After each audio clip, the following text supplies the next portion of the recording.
पाप या पुण्य वो केवल कृत्य नहीं है, केवल कर्म नहीं है।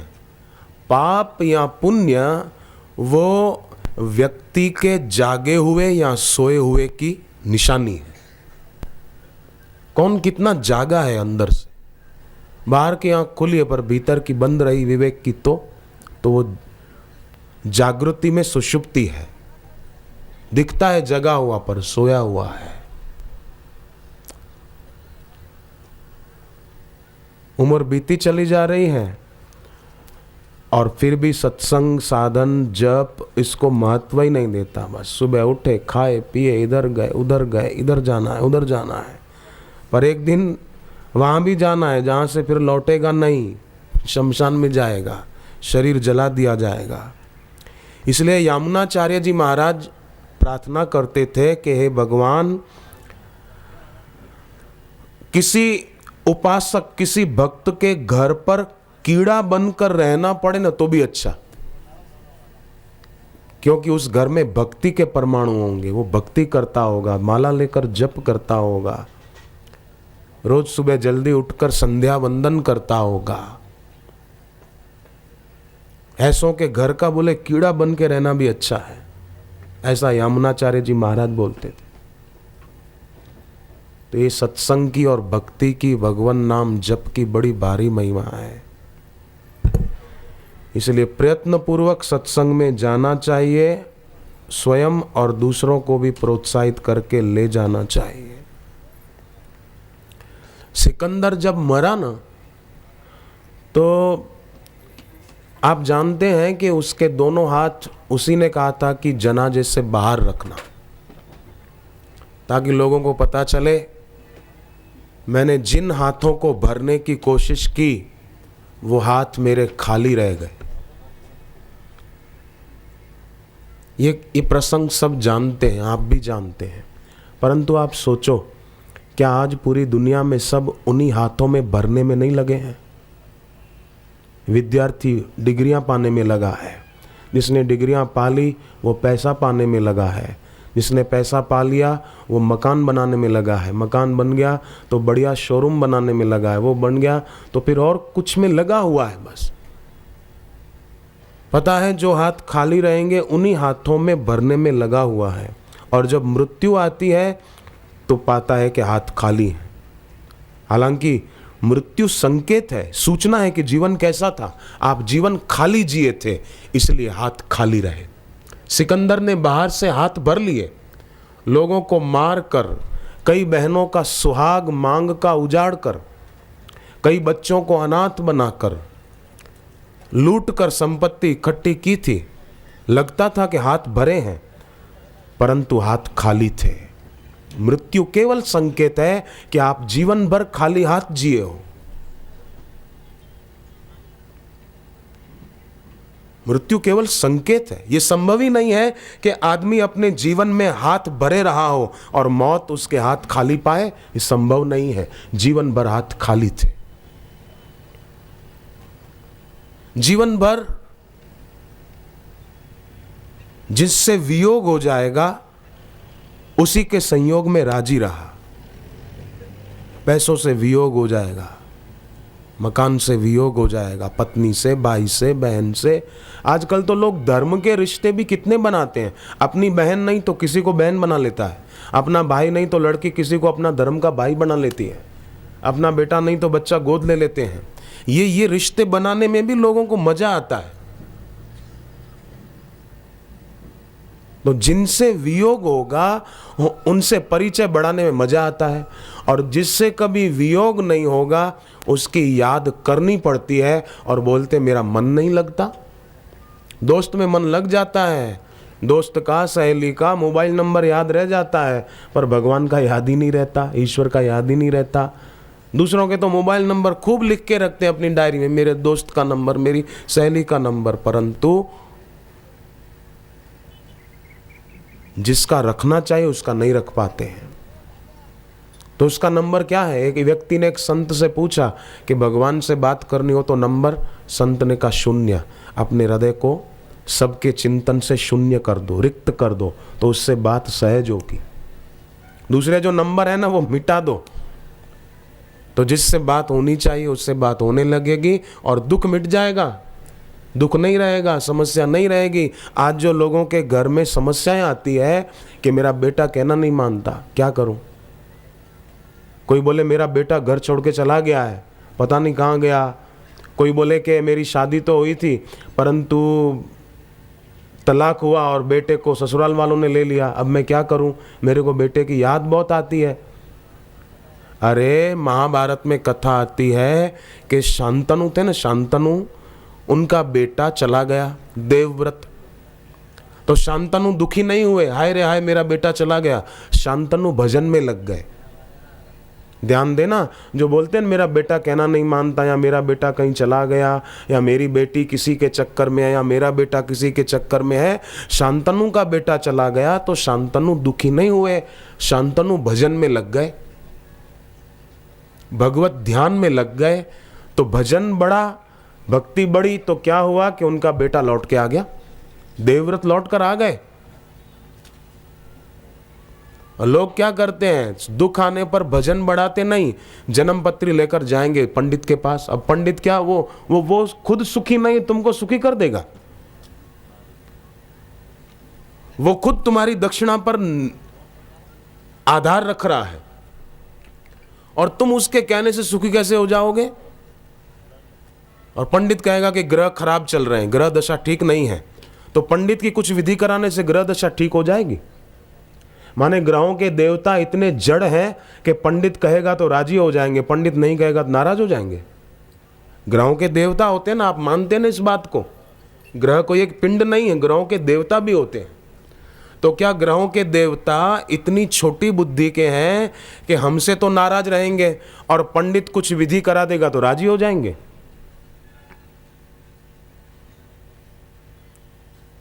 अंदर वाले का सहारा लो कृपानाथ, भगवान कहीं दूर नहीं है, हम सबके साथ हैं, हम सबके पास हैं, हम सबके साथ। भगवान ने भागवत जी में कहा है, आनंदम परमात्मानम आत्मस्थम समुपैति माम।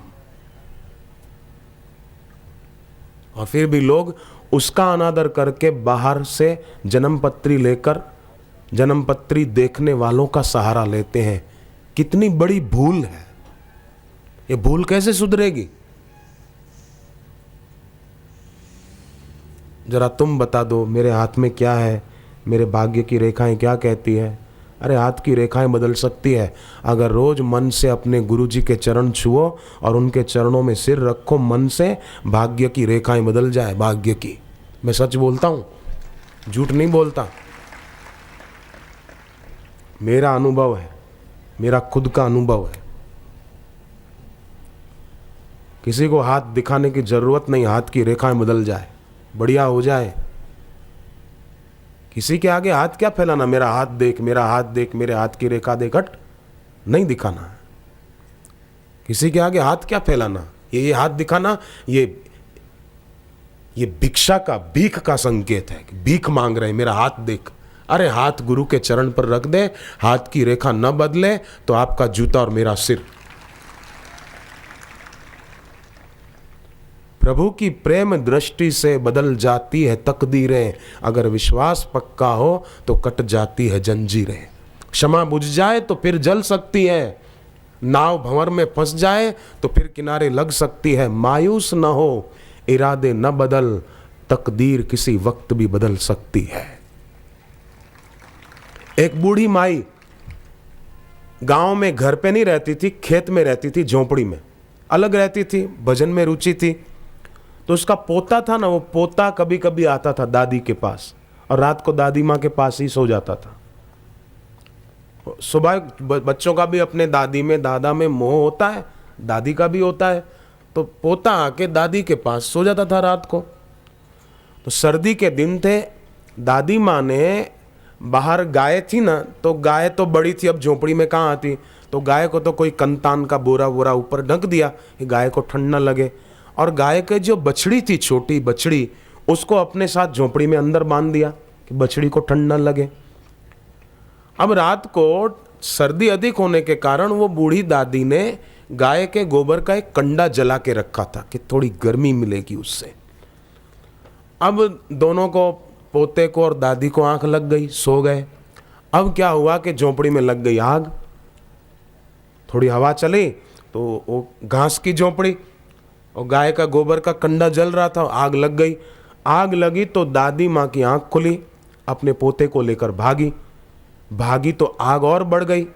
तो उसको याद आया, अरे गाय की बछड़ी अंदर है। तो दादी माँ को हुआ कि अरे हमारे कारण बछड़ी जल न जाए। तो फिर गई अंदर और बछड़ी को बचा कर ले आई, पर दादी का शरीर जल गया, काफी चमड़ी जल गई। तो उसको, अब गांव से कोई आए तब तक उसको काफी पीड़ा हुई। फिर भी गांव के लोग आए, आग की लपटें देखी ऊंची ऊंची और दादी को बैलगाड़ी में ले गए, इलाज कराया। काफी शरीर जल चुका था। तो दादी तो सोचने लगी कि अब मैं मर जाऊं, उससे पहले अच्छा भगवान का नाम जपूं। तो जीवन काल में भी नाम जपती थी, तो अब राम राम राम राम राम राम राम राम राम राम राम राम रट लग गई उसको भगवान के नाम की। राम राम राम राम राम राम राम राम राम राम राम राम। तो धीरे धीरे भगवान नाम से उसकी तबीयत अच्छी होने लग गई। घर पे थी, तबीयत का ख्याल रखते थे बेटे और बहू। तो इतने में एक दिन एक महात्मा आए भिक्षा लेने को, नारायण हरि भगवान के नाम पे कुछ मिल जाए। तो दादी माँ ने अपने बहू को कहा कि साधु बाबा आए, कुछ दे दे, सब्जी रोटी जो बना हुआ है दे दे। बहू ने दिया। तो दादी ने महात्मा जी को कहा, महात्मा भजनानंदी थे, केवल खौदरे नहीं थे, खाने के लिए साधु नहीं बने थे, भजनानंदी साधु थे। तो दादी ने कहा, महाराज मेरे को तो यमदूत दिखे थे जब मेरा शरीर जल गया था, और मैंने तो राम राम राम राम राम राम भगवान का नाम जपा ना, तो यमदूत भाग गए। और मेरी तबीयत महाराज देखो भगवान के नाम से अच्छी होती जा रही है। अभी आज की तारीख में वो दादी इस धरती पर नहीं है, बाद में उसका शरीर छूट गया, परंतु भगवान के नाम में कितनी शक्ति है आप देखो। और उस सर्व समर्थ का सहारा छोड़कर लोग जन्म पत्री लेकर धक्के खाते हैं। ये इस दृष्टांत से मैं बताना चाहता हूं, ये आपको कहानी नहीं सुनाई, घटित घटना है। और लोग हैं ऐसे कि बाहर के सहारे लेते रहते हैं और भीतर के सहारे से अनजान रहते हैं। तो कृपानाथ याद रहे, जिसको ये पता चल जाए ना कि मेरे हाथ अभी भरे हुए नहीं हैं, भले बाहर से तिजोरी भर गई परंतु भीतर तो खाई गहरी हो गई। लोग रुपए यहां जमा कर रहे हैं, दुकान यहां बढ़िया बना रहे हैं, मकान यहां सजा रहे हैं, परंतु खुद को देखो तो मृत्यु के तरफ भागे चले जा रहे हैं, जानकर भी अनजान बन रहे हैं। घड़ी का कांटा होता है ना, cut cut cut cut cut cut आवाज करता है, वो बता रहा है कि भाई समय बीता जा रहा है, अब जरा चेतो, समय कट रहा है। आप किसी को 1000 रुपया दो और कहो कि जाओ अमुक अमुक चीजें खरीद के ले आओ, तो वो खरीद के ले आएगा। पर आप किसी को 10,000 रुपया दो और कहो कि डॉक्टर के पास से थोड़ी आयु खरीद के ले आओ, 10 साल उम्र खरीद के ले आओ, ऐसा हो सकता है क्या? नहीं हो सकता। किसी को 1000 रुपया दो और बोले जाओ डॉक्टर को बोलो थोड़ा टाइम दे दे, थोड़ा समय दे दे, नहीं दे पाएगा। समय देकर रुपया कमा सकते हैं, समय देकर अपनी आयु, और रुपया देकर समय नहीं खरीद सकते।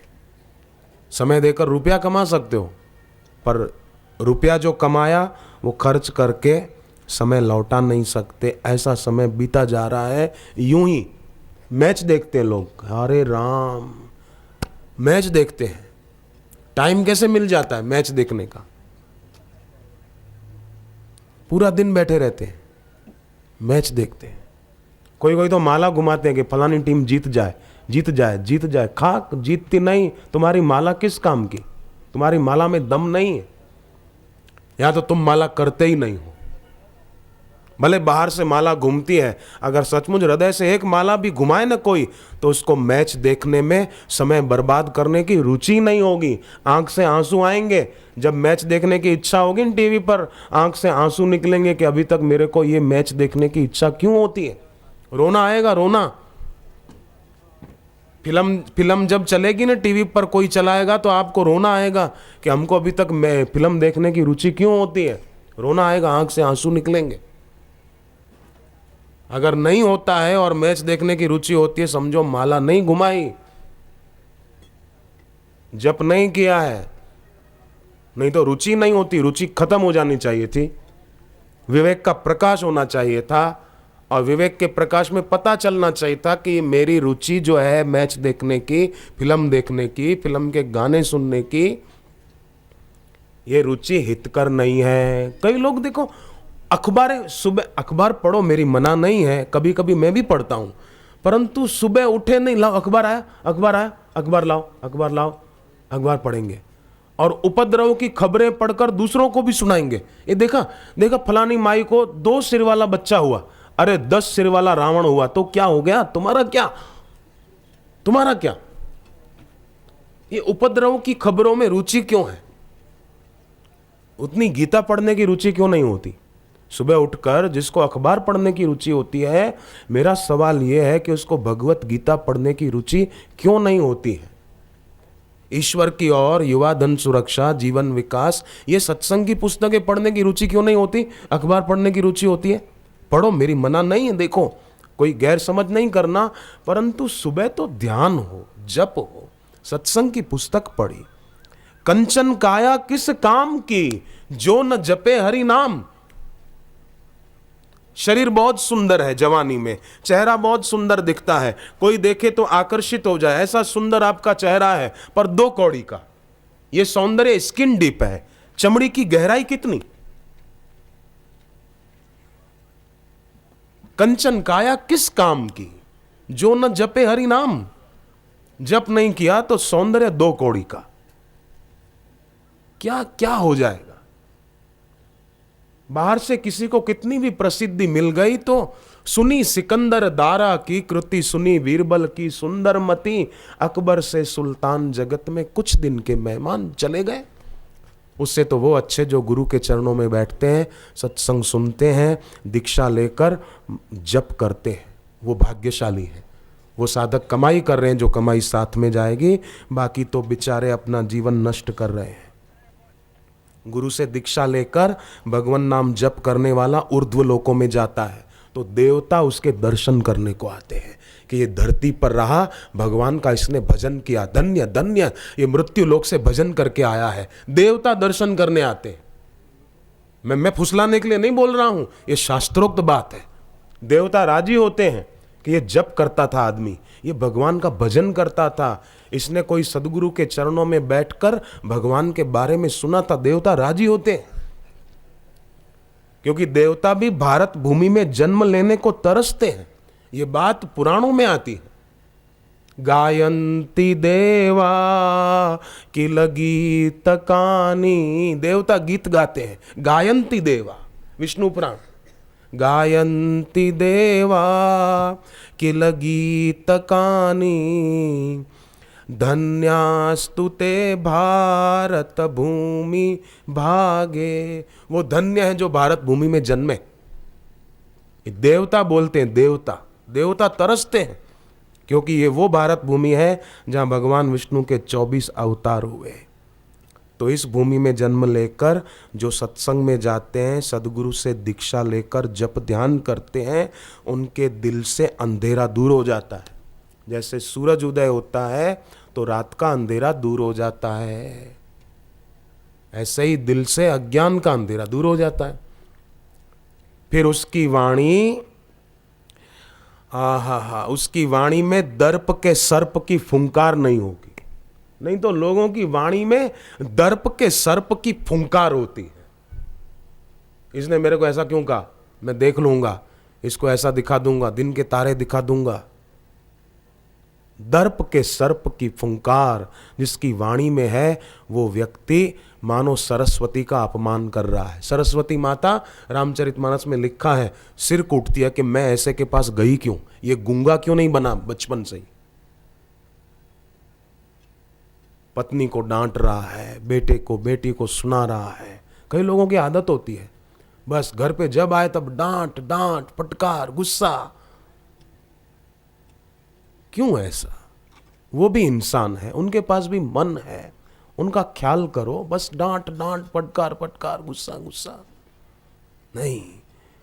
दर्प के सर्प को उखाड़ फेंको और जीवन में से क्रूरता को मिटाकर करुणा को जन्म दे। अविद्या के आवरण को हटाकर आचरण को निखारे। सत्संग से ये लाभ होता है। मुझे कई भाइयों ने, बहनों ने बताया कि पहले उनका जीवन कैसा था, आचरण कैसा था, और सत्संग सुना, दीक्षा ली,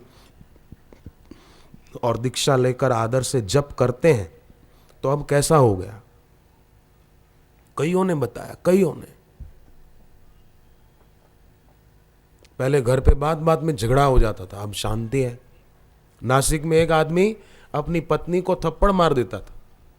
क्यों? कि सत्संग में क्यों गई, किस लिए गई सत्संग में, सुबह गई तो शाम को क्यों गई। ऐसा पत्नी को थप्पड़ मार देता। ऐसा आदमी भी पूनम व्रतधारी हो गया। अब पत्नी तो रोज नहीं आती, परंतु वो हर महीने बापूजी भारत में कहीं भी हो तो दर्शन करने जाता है और दर्शन करके फिर रोटी खाता है। नासिक में रहने वाले हैं। पहले पत्नी को मारते पीटते थे कि सत्संग में क्यों जाती है, अब खुद पूनम व्रतधारी हो गए। घर में और शांति, संपत्ति बढ़ गई। तो कृपानाथ केवल प्रतिष्ठा और सुख सुविधा के संसाधन इकट्ठे करने के लिए हम जन्मे नहीं हैं। धन कमाओ, अच्छी बात है, अपना अर्थोपार्जन के लिए जो आप करते हैं, नौकरी धंधा करो, उसमें भी आपको खूब बरकत होगी। अगर दोपहर को भोजन से पहले गीता का 15वां अध्याय पढ़ के ही भोजन करो तो काम धंधे में बरकत पड़ेगी। घर की बहनें गीता के 11वें अध्याय का 40वां श्लोक 108 बार पढ़ें और हाथ में पानी लेकर सूर्य को अर्घ्य दें कि आज जो मैंने 11वें अध्याय का 40वां श्लोक 108 बार पढ़ा, इसका पुण्य मेरे पति को मिले, मेरे भाई को मिले, मेरे पिता को मिले, उनको उनके काम धंधे में बरकत पड़े तो फायदा होगा। ये करें। रात को सोएं, जिनको आर्थिक परेशानी है रात को सोएं तो दक्षिण के तरफ सिर करके सोया करें।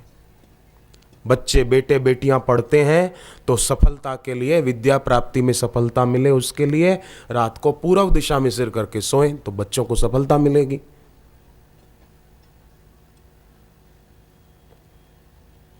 सुबह जल्दी उठ जाना चाहिए तो सत्वगुण बढ़ता है। सत्वगुण बढ़ता है तो बुद्धि में प्रकाश होता है, ईश्वरीय प्रकाश, और उससे जो प्रेरणा मिलेगी वो काम करेंगे तो सफलता मिलेगी। इसमें प्रमाद नहीं करना चाहिए। अभी दीक्षा नहीं लेंगे, अगली बार ले लेंगे, आज आराम से सोते हैं, कल जल्दी उठ जाएंगे, अभी तो 5 बजे है, 5:30 बजे उठ जाएं। कई लोग ऐसा, 5 बजे आंख खुल गई ना, अभी तो 5 ही बजे, 5:30 उठेंगे, आधा घंटा और आराम करो। प्रमाद न करें। प्रमाद से दोषों का जन्म ही नहीं होता, दोषों का पोषण भी होता है। याद रखना, प्रमाद से अच्छा काम करने में देर कर दी, प्रमाद है। तो प्रमाद से दोषों का जन्म भी होगा, बुराइयों का, और बुराई का पोषण भी होगा। तो क्यों करना। मन को सीख किताब पढ़नी चाहिए, मराठी में भी है। तो प्रमाद जीवन से भाग जाएगा, शुद्रता जीवन से दूर होगी।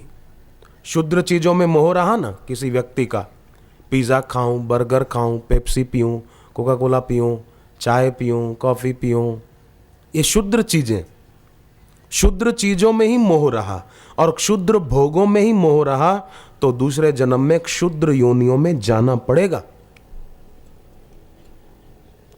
और अगर भगवान में, भगवत प्राप्त गुरु के चरणों में प्रीति हो गई तो आहा ऊर्ध्वम गच्छन्ति सत्वस्ता, गीता का श्लोक है, भगवान बोलते हैं, उसकी ऊर्ध्व गति हो जाती है। और नहीं तो शुद्र चीजों में इच्छा रही तो अधो गच्छन्ति तामसा, फिर अधोगति में जाओ।